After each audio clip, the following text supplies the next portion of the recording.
to drive the pipeline is going to be important. All I right. hope I answered your question. Yes, you did. Thank you so much. Okay. Let me take any questions from any participants on the call tonight, if they would have them. Sylvia, do you see any questions that we can take Yes, from our I'm trying to, participants? yes, sir. I'm trying to go to Pastor Gilmore had a question. Pastor Gilmore, please. Hello, can you hear me? Go ahead, please.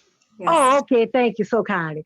Good afternoon, Ms. Harris, and thanks for being on the call where we can discuss issues with you. I would like to know from the WDSU hot seat last night, why wasn't the question answered by you why you left Loyola University? What is the cause you really left Loyola? Thank you so much. Sure. I left Loyola in order to go back to full-time law practice and to take this run for the seat. I thought it was important to take the skills that I learned at Loyola, which are leadership skills, putting together teams, listening to students, faculty, and staff, and have those talents and that problem-solving set of skills, taking those skills and bringing them to District B. I'm running because my neighbors are suffering, and I think that there is mismanagement happening in District B, and I want to solve that. And I'm happy, for anybody to reach out to Loyola, and they will tell you the same, that I am a problem solver, that I get things done. And so that's my Loyola story. Thank you so much, Ms. Harris. Sylvia, is there another question? I don't see any at the present time. Ms. Arisa. Greg, I just got the link. Okay. Council member, I know Leslie has to leave in like 4 minutes, so let me just finish up with her. So sorry. Well, about I'm that. gonna have to leave too. We're going to the same debate, and the link just came through. One of the participants just sent it to me. I'm not sure how that happened. Sorry, council member. What would you like to? Just let me give you a quick minute, several minutes to speak. What do you want to clear up that you think has largely been misunderstood in this election? I think one of the biggest things that has been misunderstood of this election is that the misguided statements that are being made by my opponent as to my positions on being able to affect crime. The truth is, no one city councilman can stop crime. If that was the case, crime would be stopped somewhere in the country. There are city councils across this nation, but every city still has crime. And if I'm inept, c'est la vie, but I've got 6 other colleagues. It's true. No city councilman can stop crime alone. It's a systematic issue, which is what I'm saying and what I've been saying from day one. We all have to work together in coordination. But the truth be told, we are making positive steps to get the system fixed, but we've all got to be pulling together. And that has been my biggest frustration with this thing, that we have not been able to have real substantive discussions about paths. Leslie may have an idea that I agree with, but we haven't been able to hear that because her whole campaign has been about bashing me. Well, the truth be told, that's not the most effective way to get voters educated as to who the best candidate is, but that's the way they choose to do it. I would love to have a debate on what my processes are, what I believe, and I'd love to hear that from her, but that unfortunately hasn't been the case. So I appreciate you letting me speak. I apologize. I don't know why the link just came. One of your watchers just sent it to me. It came through, but I never got it from you. I never got it from Brooke. I sent you a message to text it to me, all that stuff. We just still don't have it, but nonetheless, right. I apologize for that. I know you all got to go, but let me ask you this, council member. One of the intense discussions has been, how do we regulate Entergy?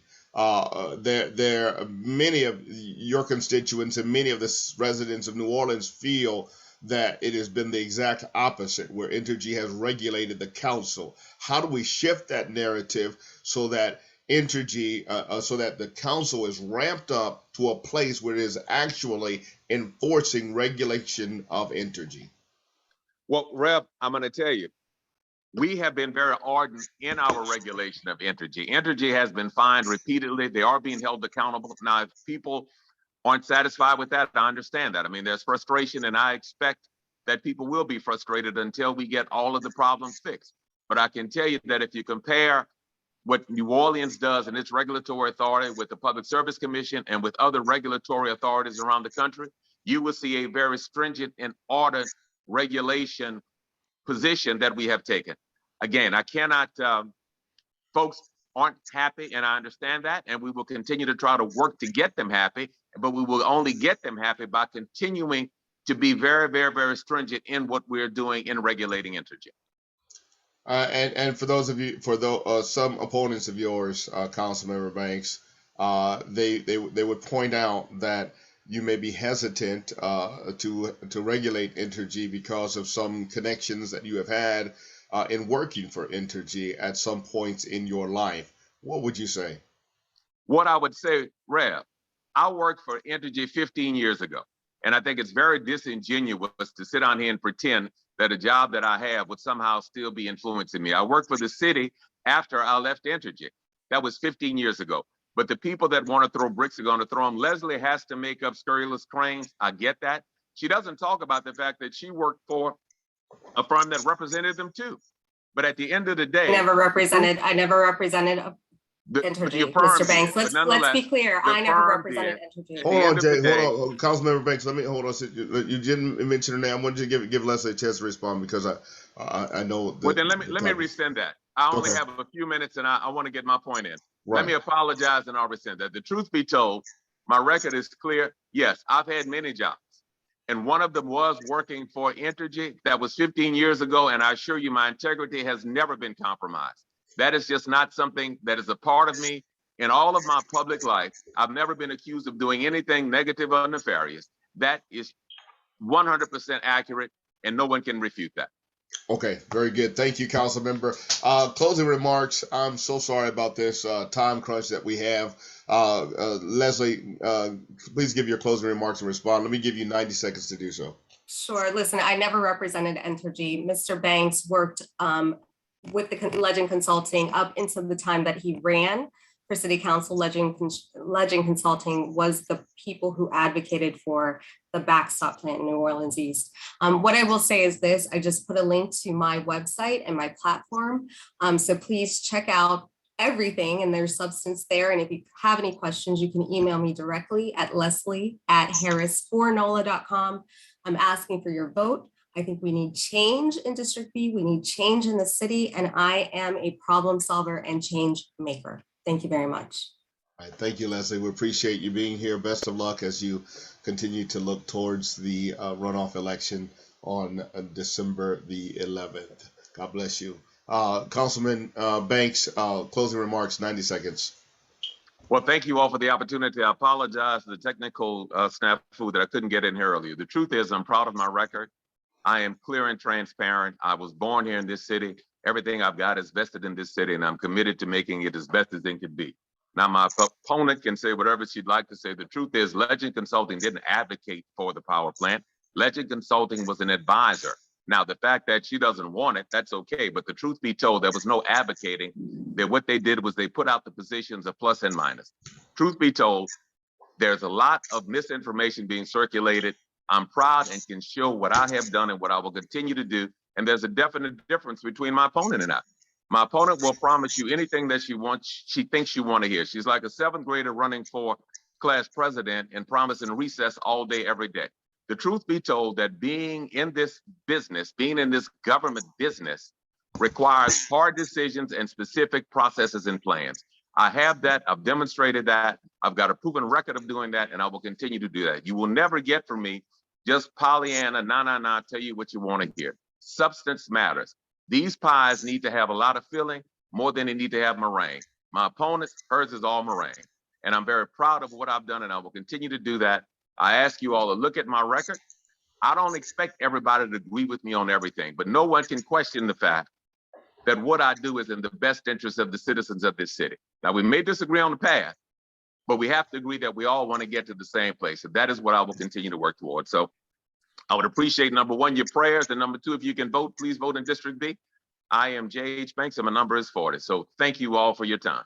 Thank you, Councilmember Banks. We appreciate you being here. Best of luck to you. This is Sylvia. Can I ask Ms.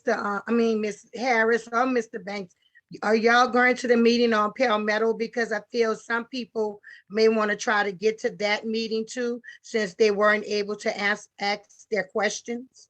Yes, at City of Yeah. Love Church, yes. That's where That's we're my headed. church. Okay, can you send it to me, please? And I will Yes, ma'am. forward it to whoever may want to go.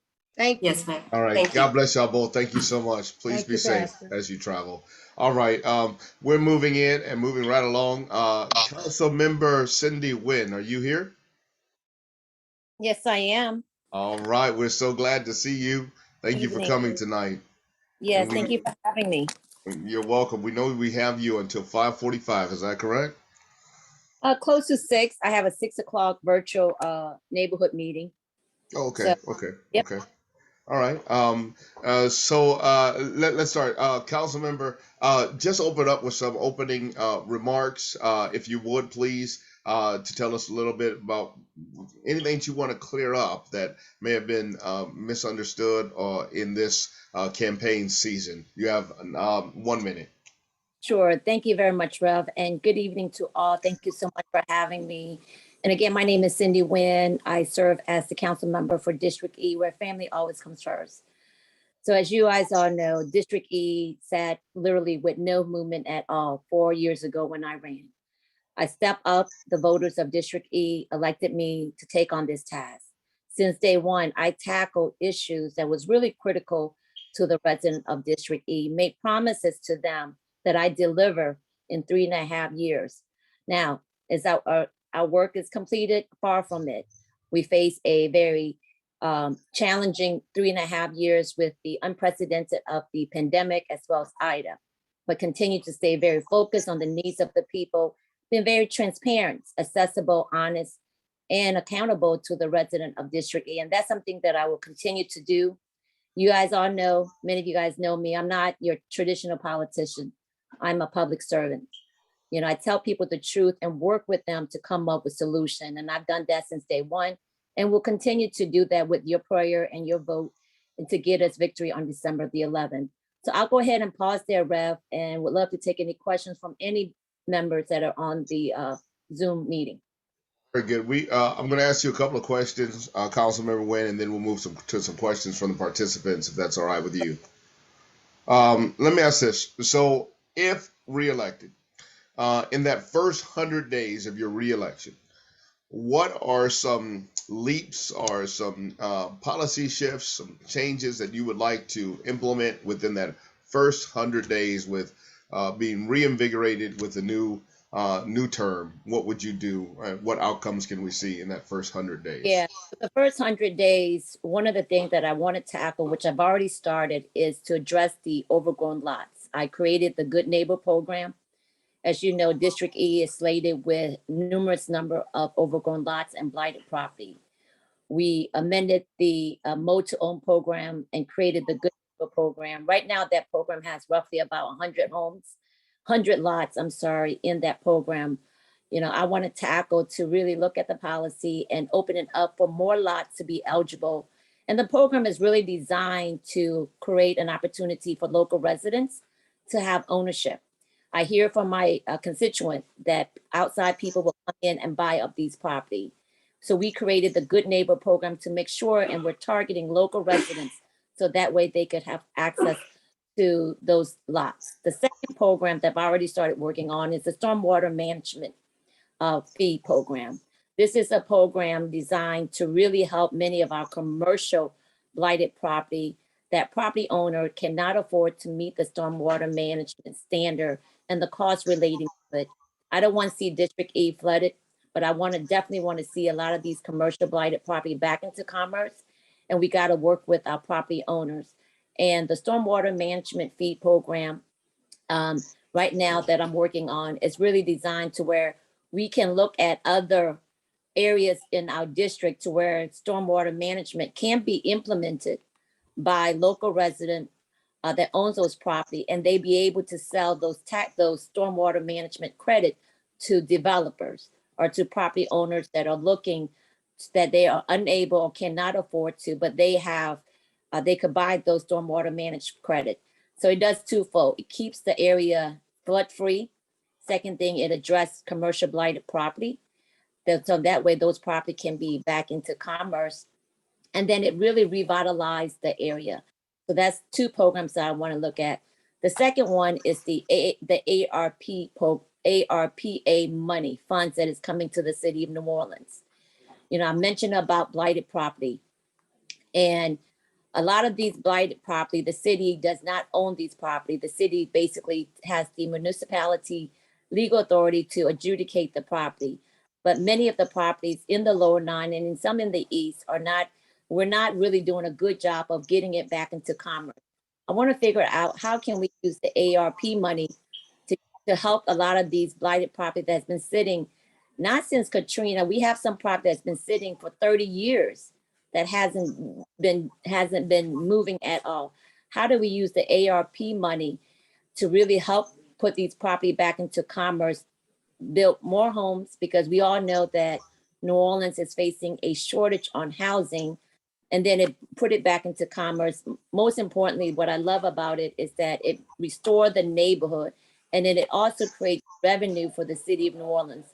The ARP money is a one-time funding that the city of New Orleans needs to look at programs that's going to help us capitalize on revenue.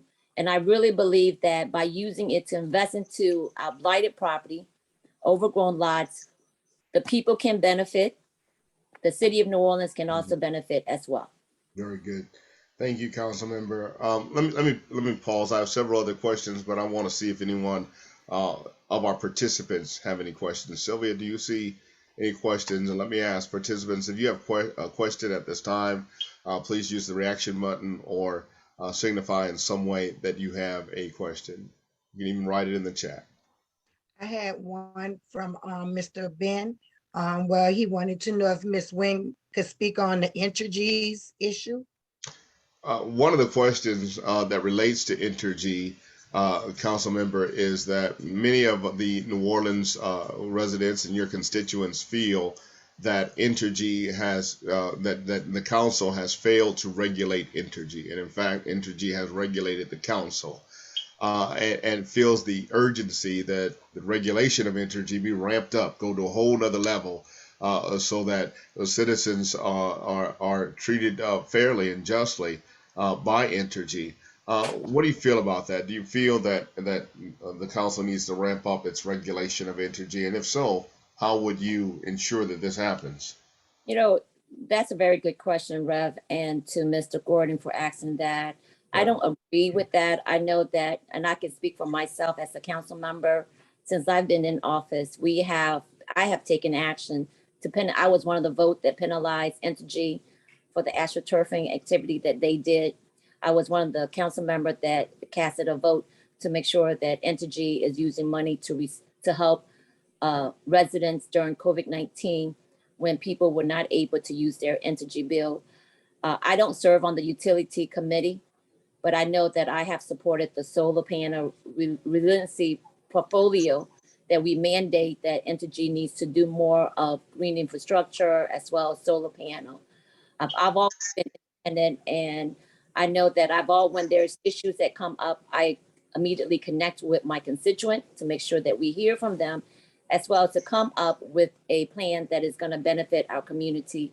I put it on record, even with the expenses that Entergy has acquired after Ida, that this cost should not be passed on to our residents, and that we need to work with our federal agency, our federal government, state government to figure out other ways to take care of that cost. But this cost should not be passed on to our ratepayers. All right. Thank you, council member. Council member, New Orleans, no doubt, is struggling with our residents making a living wage. And so because they're not making a living wage, many of our residents are utility poor, are impacted by food insecurity and housing insecurity. We know that the city council may have little to do with changing what the wage is for New Orleans residents, but at the same time, there are for sure some things that you can do to advocate for a living wage for all New Orleans citizens. Is that a correct statement? Is that a correct assessment and something that you would want to do and how would you do that to advocate for a living wage for all New Orleanians? Yeah, so again, another good questions. One of the things that New Orleans City Council have already done is that we passed a 15 wage living ordinance. And I know that this applies to city employees and city contract staff will be impacted by it. I'm very proud of that work. I know that $15 is not really sufficient as it relates to the cost of living. But for so long, people that worked for the city of New Orleans have been underpaid. And so I'm proud of that work. And I'm going to continue to figure out how do we get, particularly our private sectors, to really pay. And as you know, as a city council member, I cannot regulate private sector. However, when it comes to incentive, we have incorporated the living wage ordinance as well as the higher NOLA, where they are required to pay at a certain rate. And so we have incorporated that into our incentive for private companies that are seeking incentive from the city of New Orleans. We incorporate that when we just got into city council in 2018, and we're exercising that as well as monitoring it. You know that many times when we pass legislation, they work around the system. They either try to duck or hide from it. But we have a team that basically check to make sure that they are following the ordinance. I'm a big supporter of making sure that working people make decent money. When they are able to make decent money, they're able to be at home with their family. I know this firsthand because when Sean, my husband used to make $7 an hour as a painter. You know, so I understand and recognize the challenge when people are not being paid correctly. And I will continue to be that voice for our working families. All right, thank you, Council Member. Before let me take one more question from our participants. Are there any questions that you see, Sylvia? Any questions in the chat? I had Miss Arissa had her hand up earlier. I don't know if she want to ask.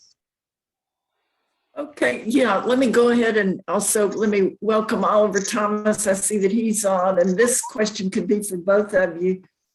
A Louisiana Fair Housing Action Center report released last week on affordable housing found that regardless of the neighborhood's racial makeup, the board that represents the neighborhood is usually majority white.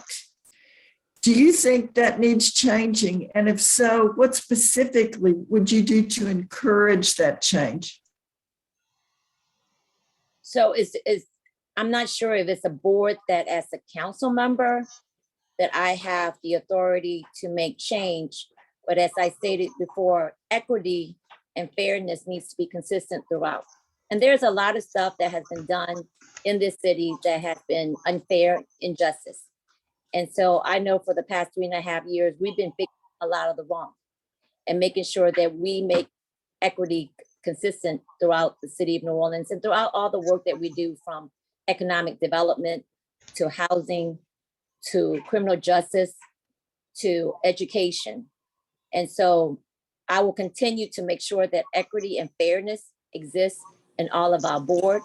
I know that when I appoint individuals to board that I have the authority to, I always first of all ensure that it is a District E resident, because I believe that the issues in District E should be represented by those that live in District E. And I've been very consistent. A promise that I made to my constituent that I will continue to keep, because I believe that, you know, your word is very important, but also your action also proves to that as well. All right, thank you, Council Member. Listen, Pastor Manning, yes. can Ms. Darlene, because she had her hand up for a while too, her question was from Ms. Nguyen. We really scheduled this time in 15-minute intervals because of the very strenuous calendars of our guests tonight. And so I really got to let Councilmember Nguyen know and welcome Oliver Thomas. Councilmember Nguyen, if you would please give us any closing remarks. Sure. Well, thank you so much for giving me the opportunity to come before you. Again, my name is Cindy Nguyen. My ballot number is 71. I come to the work really being very intentional, a true public servant, working to engage with all residents. You know, District E is the largest district, and for 3.5 years, I have been very intentional and have worked really hard in every neighborhood, from the lower 9 to the east, all the way to Venetian now, Fort Pipe, and Lake Catherine. And I will continue to do that with your prayer and your support. And again, if you're able to vote in District E, I would love to have your vote. Give us 3 more years. We started the revitalization in a very unprecedented time. I'm asking you to allow me to finish my job. And so that way we can move District E forward. Again, thank you so much. All right. Thank you, council member. We wish you all the success and possible as you continue to gear up for this election on December the 11th. We appreciate you being here, and God bless. Sorry for those of you who continue to have questions. Perhaps you can email council member Nguyen. Let me at this time welcome candidate Oliver Thomas, and we thank you for joining us, Oliver. We know your schedule is very busy, so we want to get to you just giving us, taking about 1 minute to have some opening remarks. Yeah, I mean, we don't need to take too much time. I think we've been through this before by now. I think your organization know who we are. It's an honor to be able to be back. First of all, thank all of you for trusting me enough to put me in a position to run first, to believe in my candidacy and the issues that are affecting, I think, which is one of the most important districts, municipal districts in the Gulf South, the largest African-American municipal district, of course. And if it stood alone, it would be the 7th largest city in this city. So I just welcome this opportunity to kind of get to the questions. Thank you, Oliver. I'm sorry about that. Please, everyone who is participating tonight, take the opportunity, if you would, to mute your phone. Brooke, Sylvia, if you would, try and see who that is. We're getting some background noise. If you would, please take an opportunity to mute your phone at this time. Okay. I'm gonna call you right back, All right. Please, thank you. Okay. Oliver. All right, love you. Love you too. Sorry, everybody. Oliver, let me ask you this. We need to, you know as well as I do, that we need to see real change happen, and we need to see it happen as expeditiously as possible.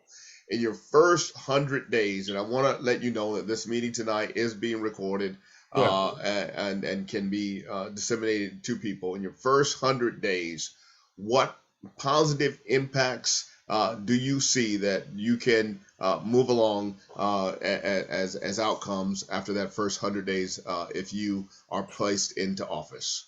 Well, first of all, thank you. I think that those first 100 days, the first day is going to be important. First of all, if you can't be safe, you can't be anything. What we know now is, especially by hosting the Good Morning Show and having the Metropolitan Crime Commission come on the Data Center Quality of Life Index, we know that in the last 3 years, New Orleans East is now #1 in crime and murder, #1 in carjacking. Unfortunately, just in the last week, we've seen the shootings that have happened in that area.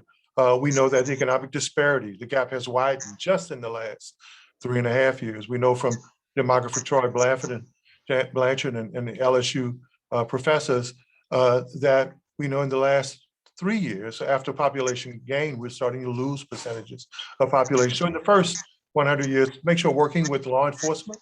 I'd like to go back, Reverend Manning and panel, to some of the cooperative endeavor agreements that we used to have with the Levee Board, with Harbor Police, with a special task force, and with the sheriff, so that we can beef up security, beef up visibility. I worked on a 21st century policing plan with former Chief Harrison in DC. I was one of the citizens that was part of that task force that worked on that plan in DC several years ago. Bring some of that back to New Orleans to make sure it's done. Rebranding, re-imaging.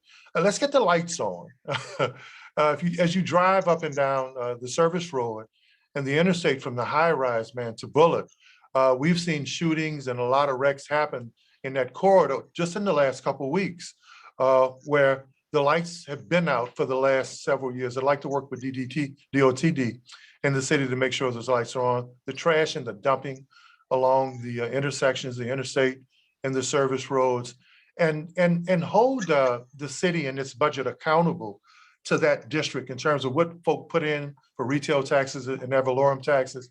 I don't think they get anywhere near what they deserve, but just to have a voice who understands the system, understands the budget, to make sure that the people in the East are getting what they deserve. And now something that I think is important is a rebranding or re-imaging. of New Orleans East in terms of building on assets. Use those assets, use the people who've made it, who live in many of those subdivisions and communities, to let people know we may be critical of the East, but these individuals who found success, they reside, live, and do business in the East. So that's some of the things I want to do within the first 100 days, even before. All right. Let's move real quickly to Entergy before I open it up to some questions from our participants tonight. In your estimation, as you evaluate the City Council's regulation of Entergy, if you were to give City Council a grade in terms of how they have regulated Entergy, what would you give this present City Council? Well, I don't think I have to give them a grade. I think the citizens loudly and clear, especially after the crowdfunding piece, have given the council an F. I don't like to be in the business of grading elected officials, but that's not my grade. What they allowed was for the tail to wag the dog. The regulators should regulate, not be regulated by the entity that does the regulating. And one simple part of that, not long ago, Entergy came out with their 4-point plan that they would be willing to do to stay here, to deal with the council, and to continue as an energy supplier in this community. I thought that the regulator, Reverend Manning and panel, should have came out, this is our plan, and what can you do to fit in with what we want you to do for the citizens of New Orleans? So just in that area alone, I think they kind of dropped the ball, and I'd like to be able to use my experience and institutional knowledge to help with that. And another critical area to the east, unfortunately, we had folk who went public after the storm to brag about the power plant and say that if it wasn't for the power plant, then we wouldn't have had energy in some slivers of New Orleans East. And then if you know the system, we had energy in a few areas in New Orleans East because they weren't part of the power plant, because they operate off of substations, and the grid is underground.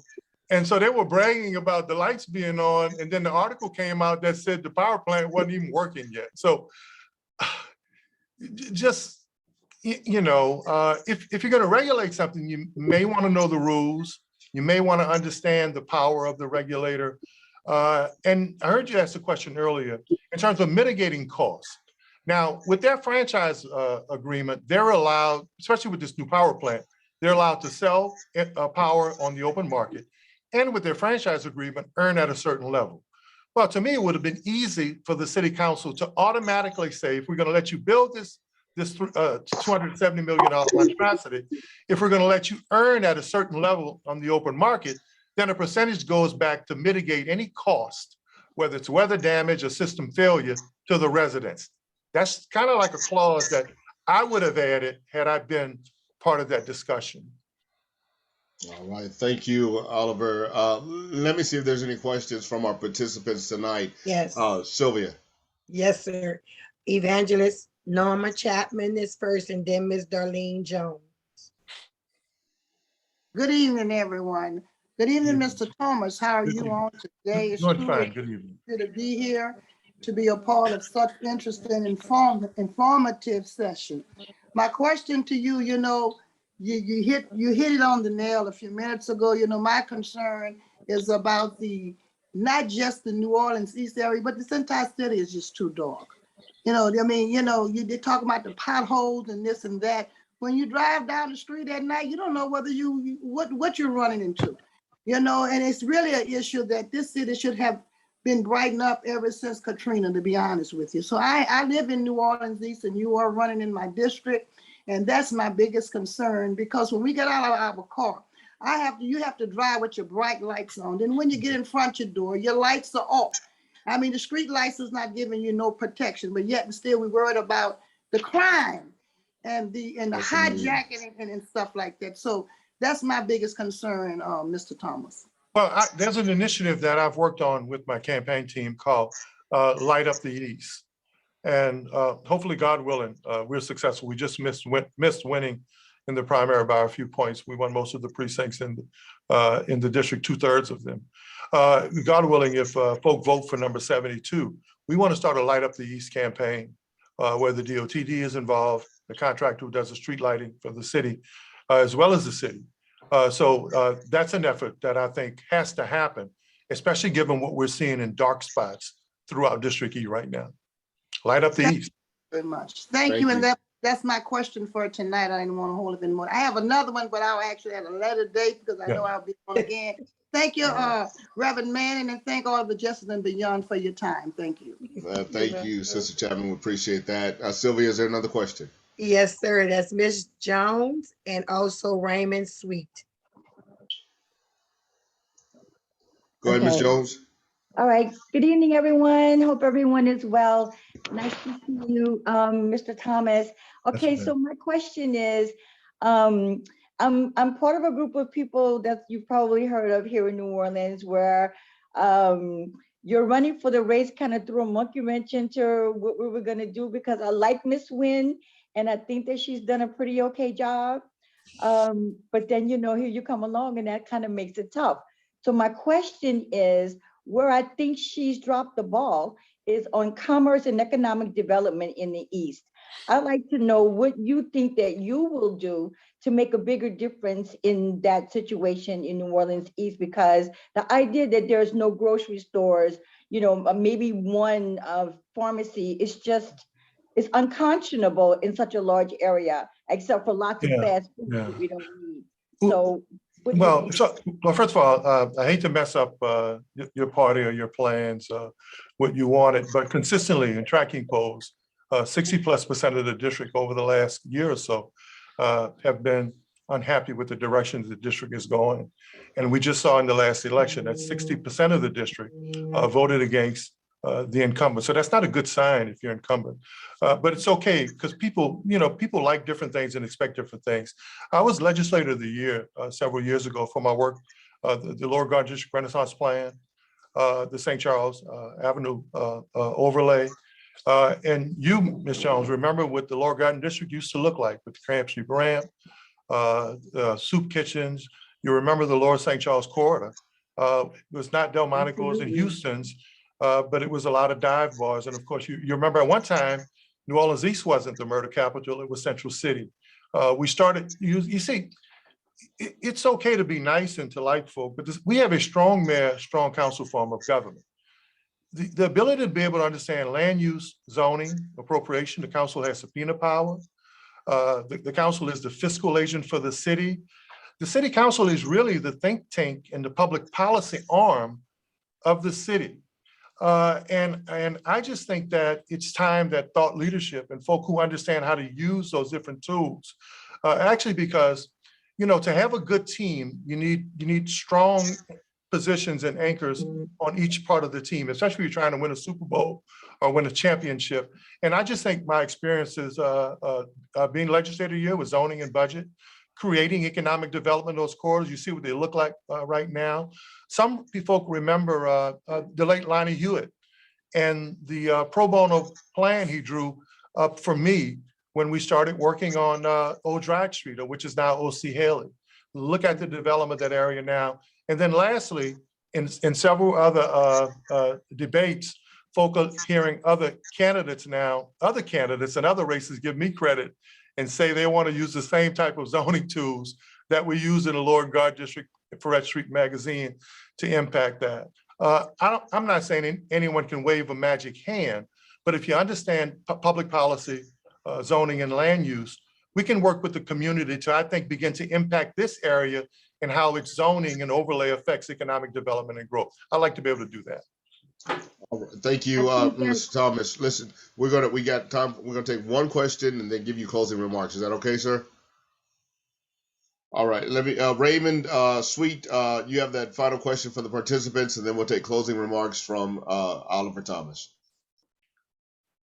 So this is an economic development money question for the city as it relates to contractors and paying them properly. We know that Entergy is kind of regulated, and we also know that that Mitch took a whole lot of money from the sanitation department a couple of years ago, which left them now trying to figure out how to pay people properly and keep up their equipment because they took up all their money. So my question to you is there enough money right now today to do all the things that you just discussed. You discussed lights, somebody discussed policing, economic development. If we didn't do any new taxing, no new millage, no new anything, is there enough money today? And if there is, why isn't it being done? Why can't you call 301 and have them come fill a pothole in the next couple of days as opposed to in the next couple of months or years down the line? Yeah, well, I think that's a good question. Maybe you've listened to some of the forums or debates, but that's something that I have presented, and that the one thing I'd like to know is, what do we have in the budget for essential services? The city charter says there are things that people pay for with the ad valorem taxes and their taxes that they're supposed to get. So we don't really know that. And I've heard that they're using a zero-based budgeting model. So if it's zero-based budgeting, what are you doing from the year before to see what services were provided with the budget before to determine what we can allocate this year? That's a question that I think the citizens have asked in many ways, but that's also a question, Mr. Sweet, that the council should have asked. I'm going to throw some things out there that you haven't heard before.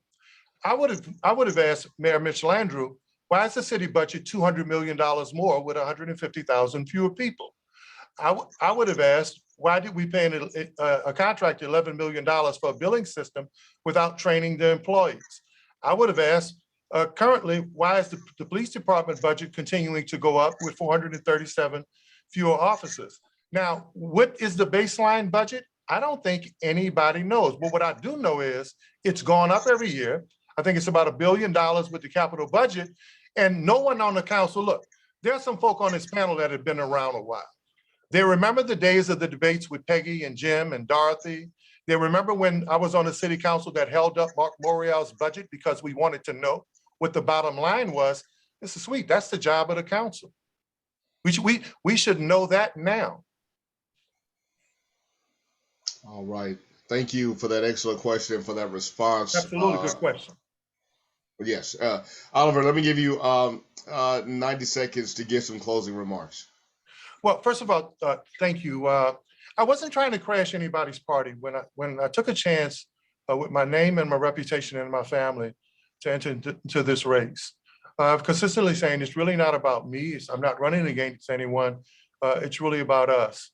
The one good thing, Ms. Jones, about doing that morning show is I had to keep track of all the critical data that related to our community. And this district, District E, it wasn't #1 in murder, Ms. Jones, 4 years ago. It wasn't #1 in dumping 4 years ago. It wasn't #1 in terms of the loss of divided the strategy of disparity of income 4 years ago. It wasn't the dumping ground 4 years ago. So what do we do now? Do we continue in the same direction? Or do we work to say, let's go next level? Let's take the next step by understanding the budget, understanding public policy. How do we rein Entergy in? Does the tail continue to wag the dog? But look, even if you support Entergy, support them with 21st century practices as in terms of what we do with fossil fuel.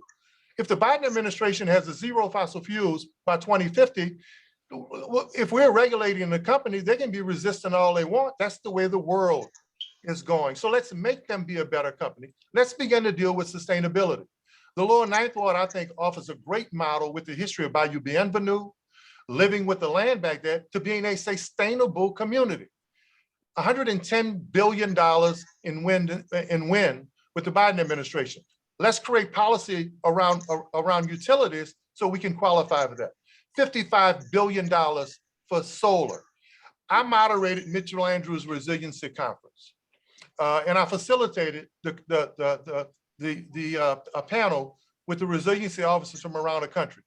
He didn't ask anybody in office to do it. He asked me to do it because I had studied it. When Police Chief Michael Harrison went to Baltimore to work on the 21st century policing plan, he didn't ask any of our elected officials. He asked someone to go with him who he thought understood it. I've had my trials in my life, we all have, but I understand this stuff. I'm ready to mitigate some of these problems. And I'll say this last thing. It's okay if we're nice people. It's okay to be good people, but it's okay to be good people who know the job and who can do the work and who can fight for our district. Because we're at a crossroads right now.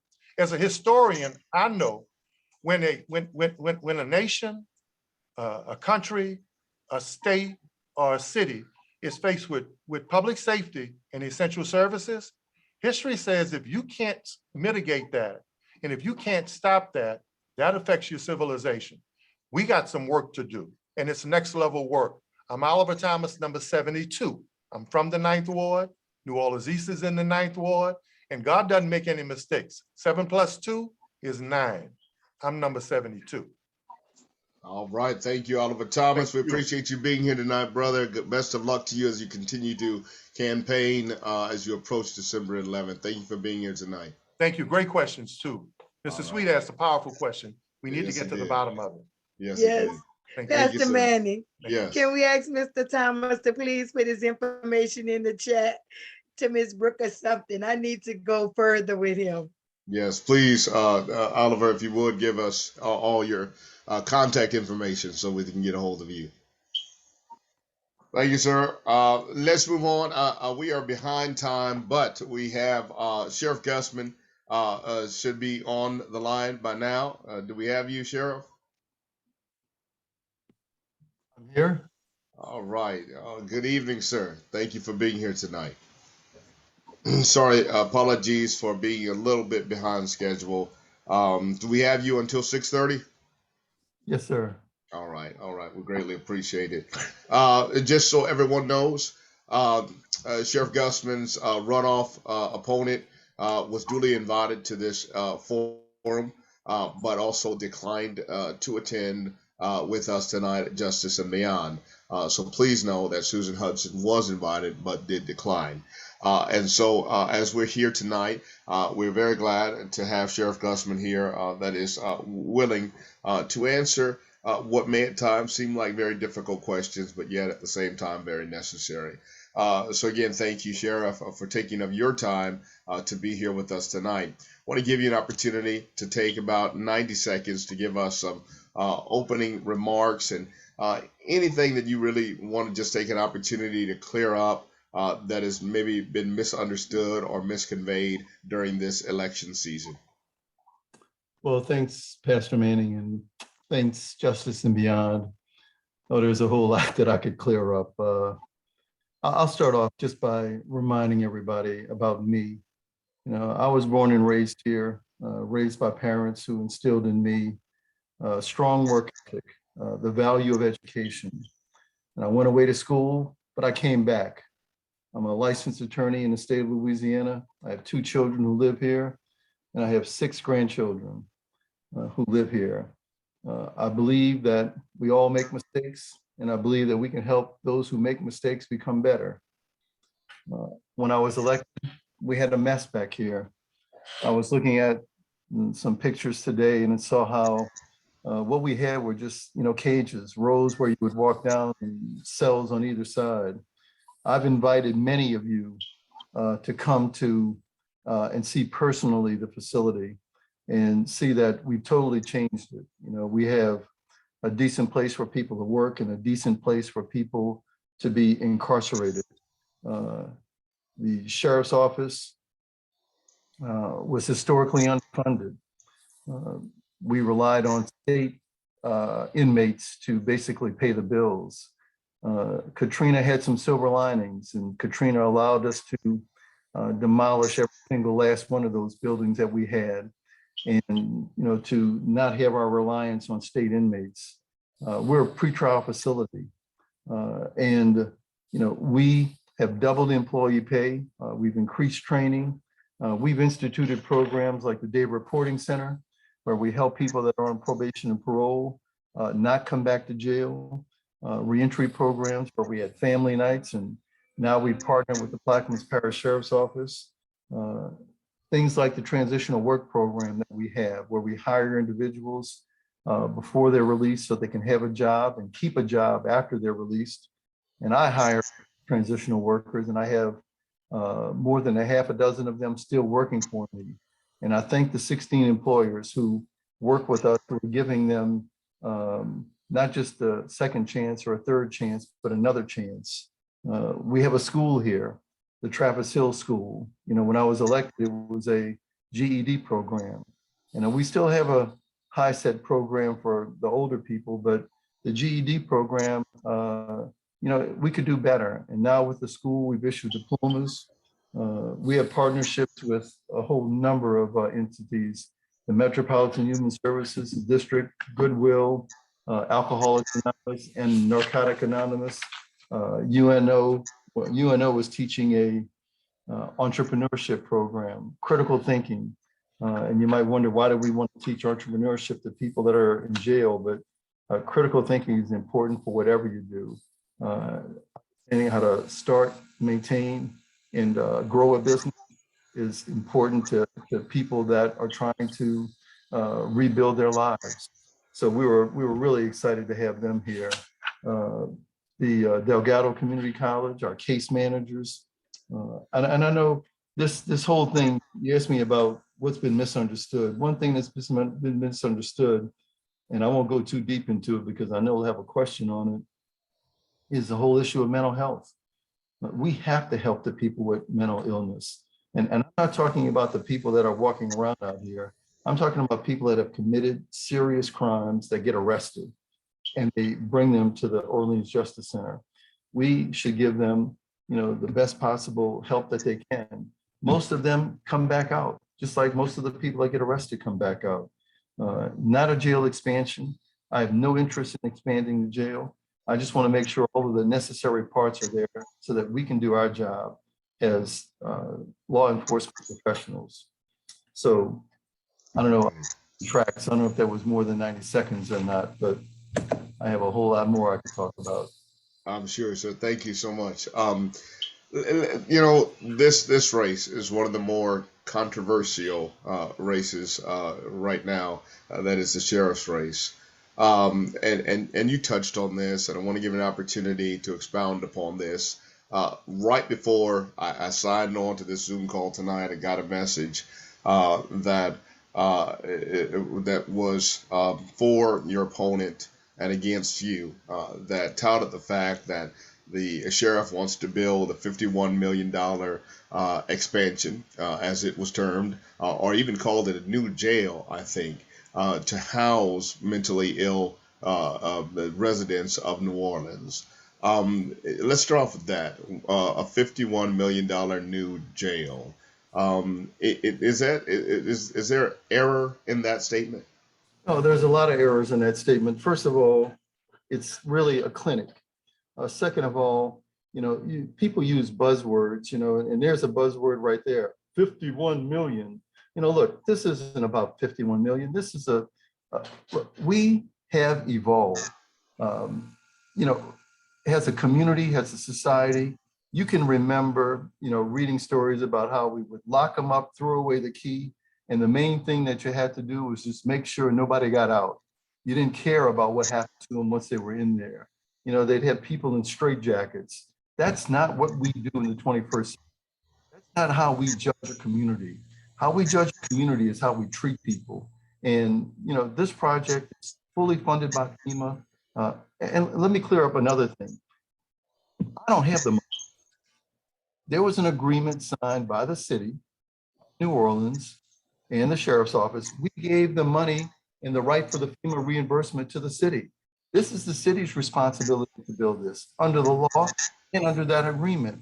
I don't have it. But the city right now is appealing the agreement that they signed. They are appealing the agreement they signed. The judge said no, and then they appealed it to the Fifth Circuit. But I don't have it. I can't do it if I wanted to. It's not an expansion. I know I'm probably getting a little passionate about this, but it is not an expansion. I don't want any more work. I want to make sure that we're doing the right job, the way it ought to be done in the 21st. To be clear, Sheriff, are you saying that no matter who takes office, whether it's yourself or your opponent, they would have no power to reverse the mandate to build this facility? Well, let me be careful. I'm a lawyer, so I'm going to tell you that that the city signed the agreement. The city agreed to do it. They're appealing what they signed, and you know, I don't know what the result of that appeal is going to be. So that appeal, you know, no. So you know, that's really not so for me to decide. What I am telling you quite clearly is that The money is not mine. I don't have it. I can't bill FEMA for it. It's not there for me to do it. And if if they decide not to do it, look, there's also a sunset provision on this. If they don't do it by September of 2023, August of 2023, the money's not going to be there for FEMA to get anyway. So, there's also been a discussion about cost, of operating. We're already operating a temporary facility. We already have that in place. There's no additional cost as a result of that. In fact, there'll be cost savings because we're going to be more consolidated. And let me, and I'm going to move on to in just a moment. But I want to just ping in on this just a little bit. Some would say that you have the jail is almost half as full as it was years ago. About 800 residents of the facility right now, and some would say that you could use that extra space that you have to meet the needs of those with acute mental illness. And I would say that's wrong, because I'll tell you, today's count was 891. We see it creeping back up. I was listening to some of the call with Turkey. Crime is on the rise. I don't arrest, so I don't control how many people come here.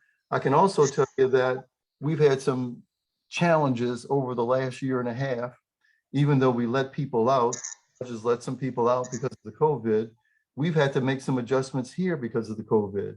So we have COVID units that only have a few people on them. We quarantine people when they come in, male, female. So no, we don't have extra space. We want to make sure that we are not piling people up on top of everybody. That's the old model. That was a model that I had when I came here, that, we can fit more people in here just by adding some more beds, putting some bunks extra on it. That's not what we want to do. And that's not, retrofit is a good idea. I had a lot of retrofitted buildings that I inherited. I closed and demolished every single last one of them. Retrofit is a bad idea. Okay. All right. Thank you, sir. Let me see if we have any questions from our participants that are joining us tonight. If you have any questions, you can write those in the chat. You can let us know that you have a question by using your reaction button, or you can simply let Sylvia know some way that you have a question. Sylvia, do you see any questions for Sheriff Gusman? Yes, sir. Raymond has his question in first. Would you like to ask it, Raymond? Sure, but I didn't want to be a hog. No. That's why I didn't raise my hand.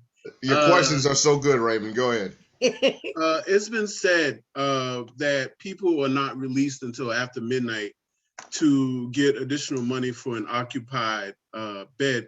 Is there any truth to that people are not being released when they are supposed to be released? So first of all, Mr. Raymond, the answer is no. Now, let me give you a little history though. It used to be before I became sheriff that there was accusations of that because the city was being charged and billed on a per diem basis, on a per day. And a new day started at midnight. So that if somebody came in on one day and was released after midnight, they would get the day in and the day out. When I became sheriff, I presented a detailed budget, and eventually we got away from having a per diem system. We no longer have a per diem system. We don't bill the city based upon how many people we hold each day. We have a budget where we transparent every line item of expenditure, every line item of revenue, and we let them know this is how much we need to run it. And part of the consent judgment was about making sure that we had sufficient funds to do that. Does that make sense? Yes, it makes sense. All right. Thank you, Raymond, for that question. Thank you, Sheriff, for that answer. Sylvia, any more questions? Yes, I just wanted to kind of piggyback on a statement that Mr. Ben Garden had made when it came to mental health. And I know, Mr. Gusman, I've heard you speak about the other part of the facility that you made just to work with these people and keep them separated from the other population. how many people are trained in mental health to know how to deal with these people? We have a team of psychiatrists from the Tulane University School of Medicine. And then in addition to that, we have 2 recreational therapists, 10 mental health professionals, and 2 RN that are mental health professionals.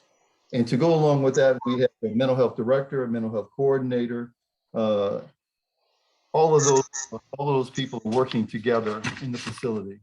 And you actually have better access to mental health professionals here than, if you're outside, because I was talking with a psychologist the other day, and she says, "Oh, I'm not giving you appointments until next month."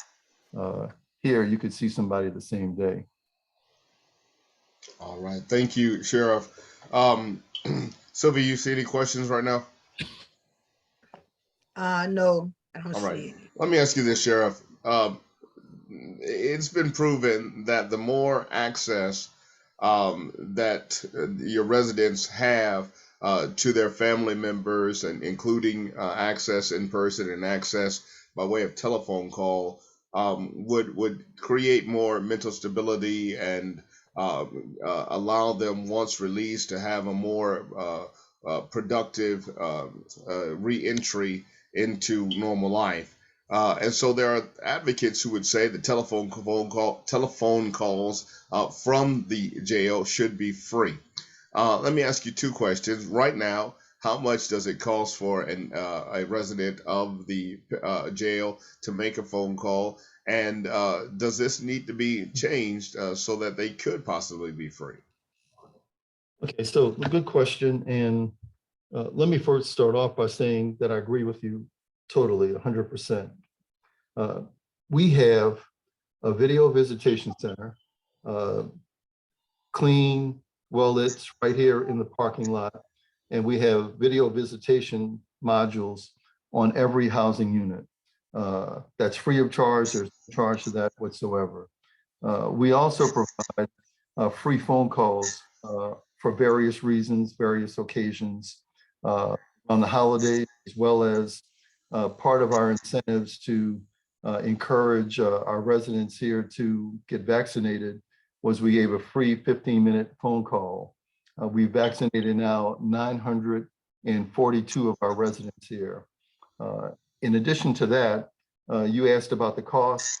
The cost is regulated by the Louisiana Public Service Commission in accordance with the Federal Communications Commission. That cost is 21 cents a minute.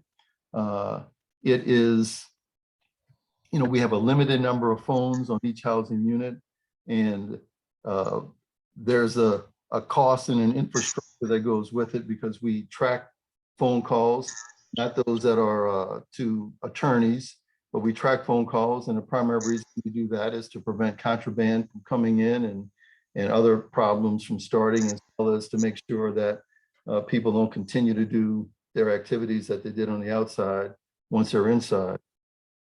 If we want to go down that road, and I'm willing to go down that road, we're just going to have to find some additional money in the budget. It's probably right under $2 million to make sure that we have the infrastructure to be able to monitor and regulate phones, and also to manage the phones.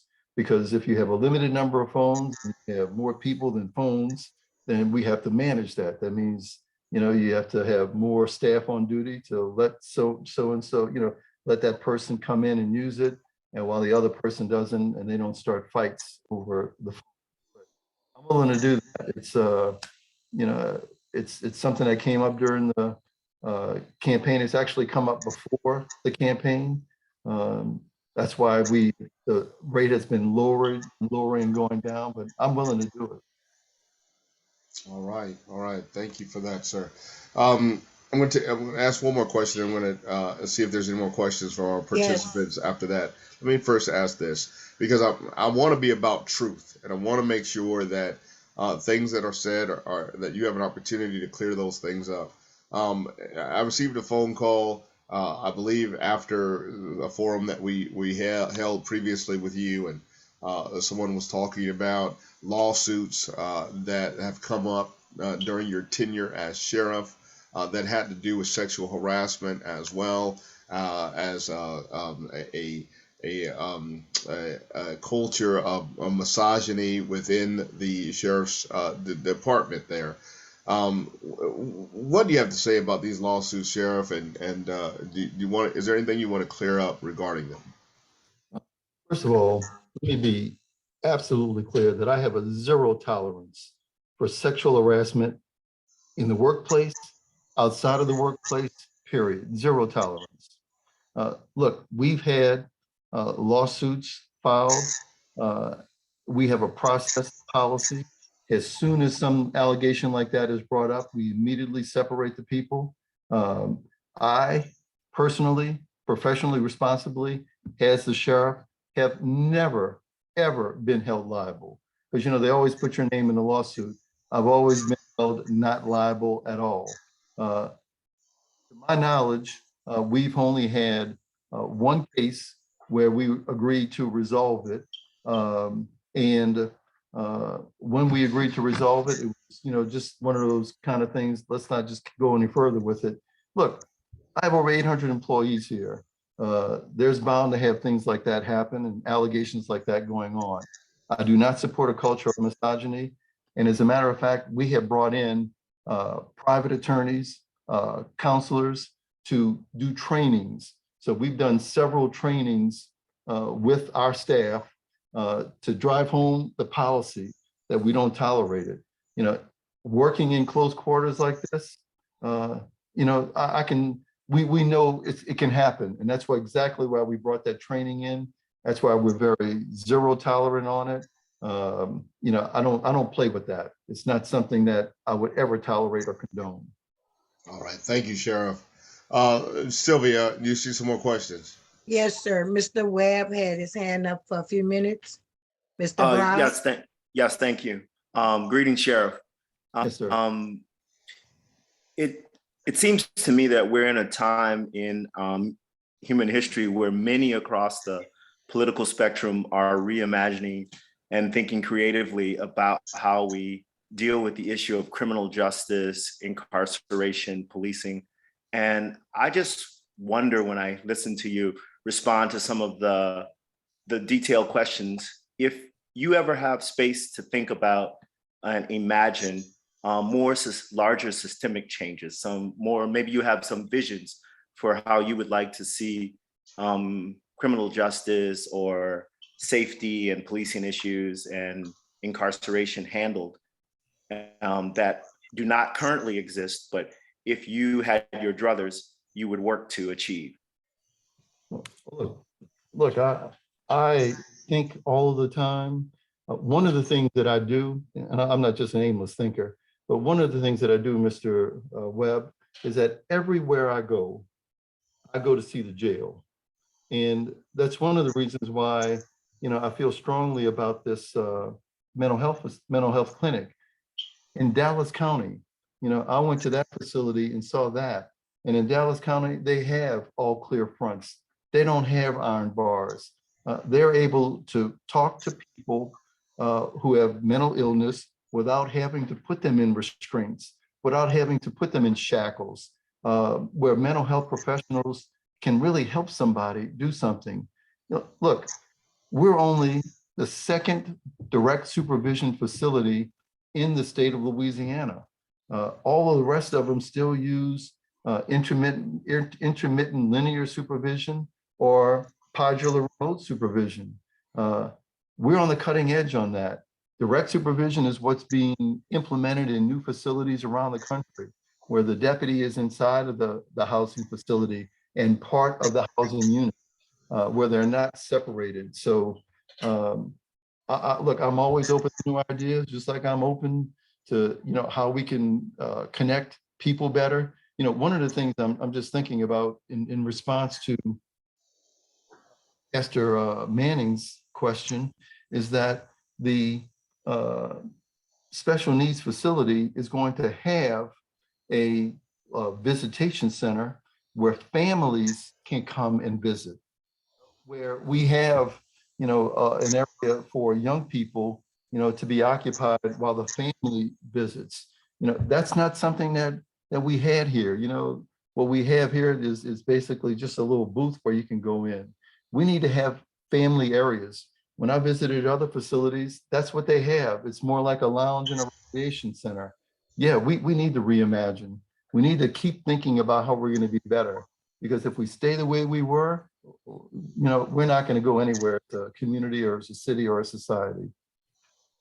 Thank you, Sheriff. Very good question, Mr. Webb. Let me take one more question from our participants, then we'll have closing remarks from Sheriff Gusman. Then we have to close it out. Sylvia, do you have another question? I didn't see any, not on my screen. Okay, very good, very good. If you have any, real quick, you can write them in the chat. But we agreed with Sheriff Gusman that we'd have him until about 6:30. We're past that time, so let me ask Sheriff Gusman to take about 90 seconds for closing remarks. Well, thanks a lot. Look, I've had the honor and privilege to serve as sheriff for the last 17 years. It's been a journey. We started off in a really tough spot, and Katrina had some silver linings, and we were able to do like they did with the school and the hospital, and just transform this facility overnight. We never could have afforded that without getting the FEMA reimbursements, and we have to keep moving in that direction. The thing that really bothers me the most about this election is that we have so much money being spent from the outside, so many lies being put out there about me. I saw something the other day that said, oh, there's 15 reasons why I ought to be investigated. Look, I've served this city as the Director of Property Management, the Chief Administrative Officer, City Council. I'm a licensed attorney. I have an unblemished record, unblemished. And, I've served this community. My children live here. My grandchildren live here.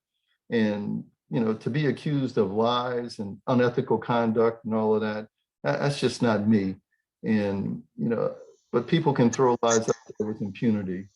I'm proud of my record.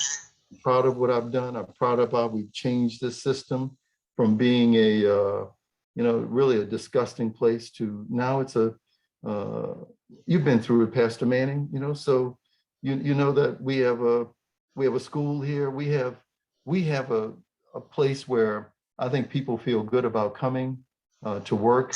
And, if you have to be incarcerated, so be it. I hope they don't feel that bad about it as it was before. But anyway, I just want to thank the people for their support and confidence in me. I'm a hard worker. I'm always willing to see things better and do them better.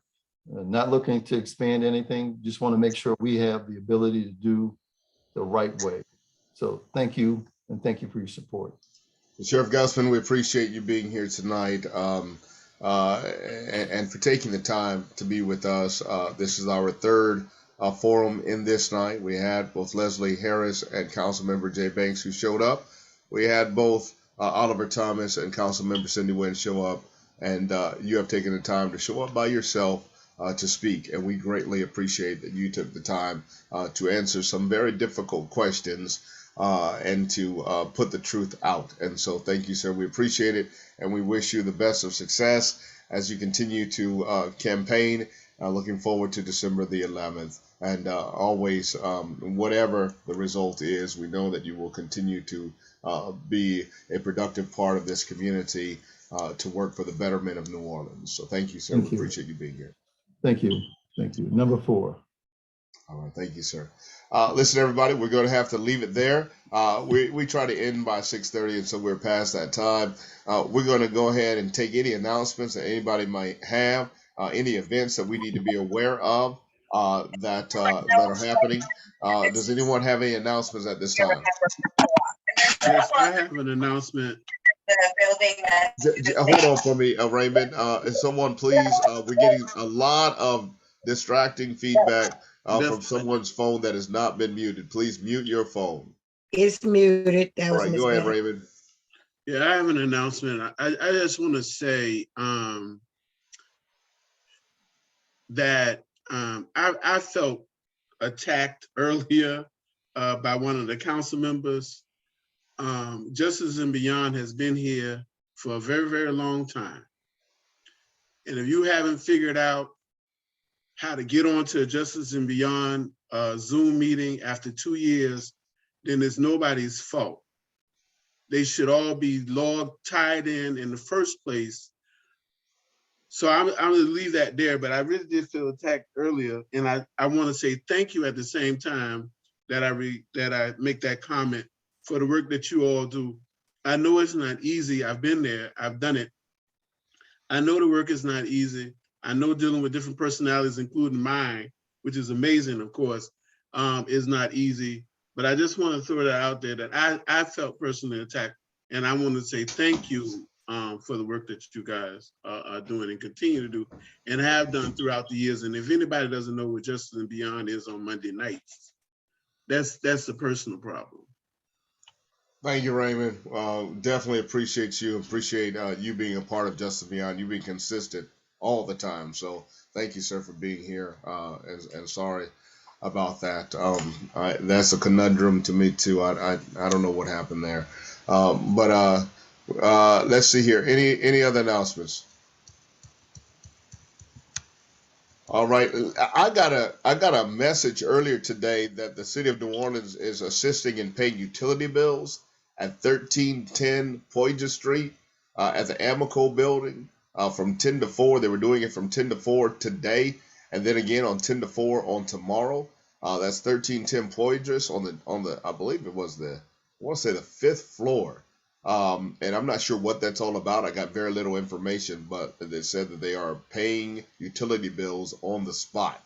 Whatever those utility bills are, I am not sure, but it's worth checking out. If anybody else has any further information about that, I'd be interested in hearing it. Yes, they also mentioned something about the Storage and Water Board, but they were still referencing people to TCA. So I'm interested. I want to go to Amico building. What's the address again? It was 1310 Poydras, 5th floor, Okay. I believe. Okay. All right. Any other announcements? All right, everybody. Very good. Look, listen, we are hoping to be back together in person. And the pillars of Justice and Beyond voted on this about a month ago, maybe 6 weeks ago now, before there was any talk of the Omicron variant, that we would get back together in the second week of January. I am praying and hoping that the Omicron variant does not put a wrench in our plans, and that it turns out that it is not as bad as what some are believing or what it could be, and that we're able to be back together on the second week in January as planned in person at Broadmoor Community Church. And so let that be known, and we'll pray on that. So for right now, let's end with the word of prayer.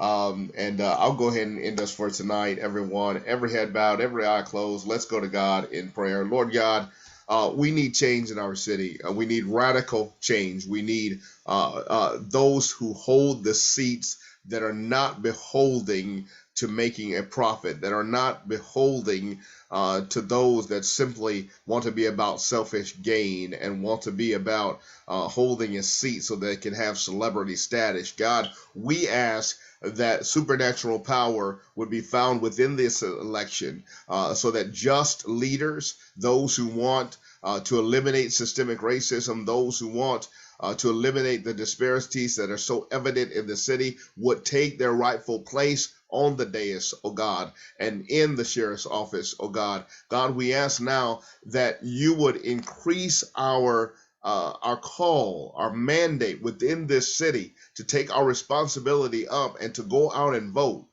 God, we pray that we may see a change and that we may work for change, that we may all support each other and care for each other and speak up when we see injustice happening. God, I pray a blessing upon each one in this meeting tonight, that you would guide them, protect them, keep them safe. Let no hurt, harm, and danger come unto them, God, and give them peace in the midst of a very turbulent and traumatic time that we're living in this nation. We ask it all in the name of my Lord and Savior Jesus Christ, and all God's people said amen.